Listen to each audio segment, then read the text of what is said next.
So, my name is R.W. Smith. I'm an actor, writer, director, producer. My true passion is acting.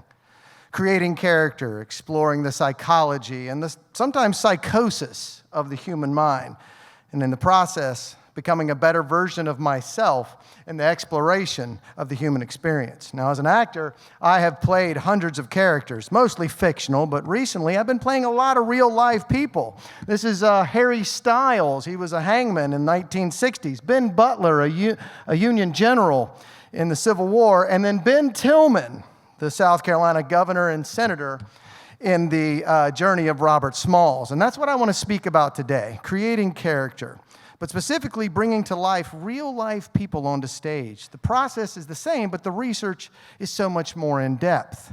I mean, they've lived entire lives. Often there are now books, autobiographies, and even videos and interviews of these people.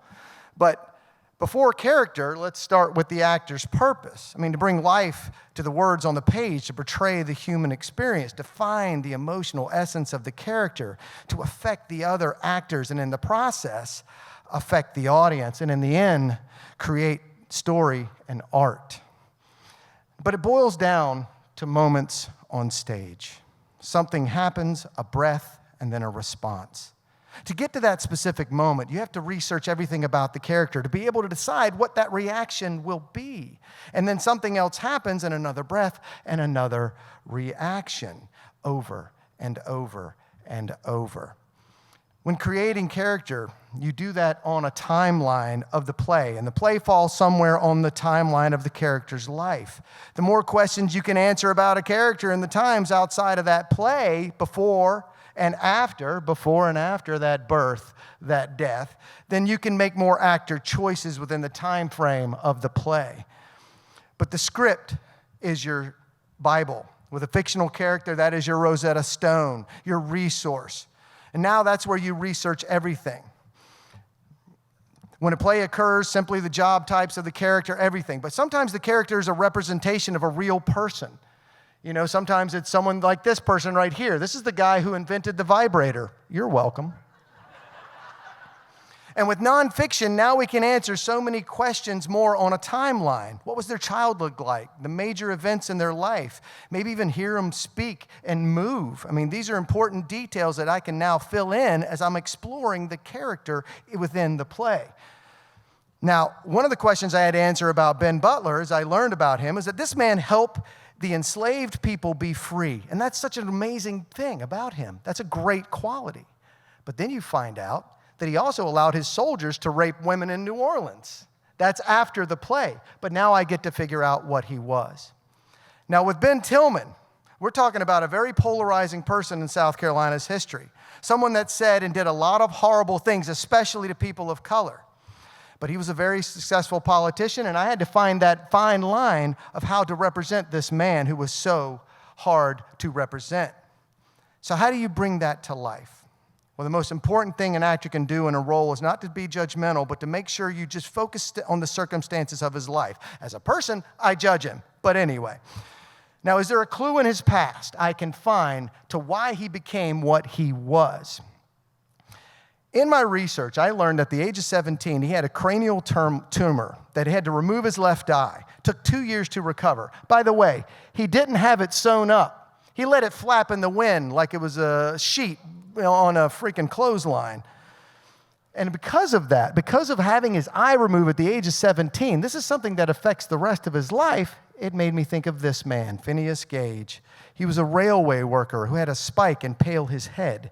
He survived, but he became this fitful, irreverent, grossly profane, and disgusting human being, almost animalistic in the way that he acted. And there I found the connection to why Ben Tillman acted like he did. Because in his biography, you heard that Ben Tillman was described as vulgar, profane, coarse, scowling, vicious, slovenly. And so there's my physical attributes to find how he became what he was as a man as he walked around in his life. Now, I want to add that what I say is never a justification of the man he was. But as an actor, I've got to find how he made the decisions he did in life. Now, are these the incidents that help the flickering flame of his racism turn into the engulfing fire that our state still deals with today? But I had found the physical, and that's what I went forward with. But now I had to find his voice. This man right here, Strom Thurmond, his father was Ben Tillman's lawyer, and I knew that voice. And now I found the voice of Ben Tillman. You can find a direct line from the Dixiecrat lines of Strom Thurmond all the way back to Ben Tillman. Now, there's a lot more that goes into exploring character. I just wanted to give you the first layer of exploring that and appreciate a small portion of the process. The character's never fully built. Heck, I'm still working on characters that I finished 5 years ago. I swear to God, I finished a show and found stuff I wish I would have done.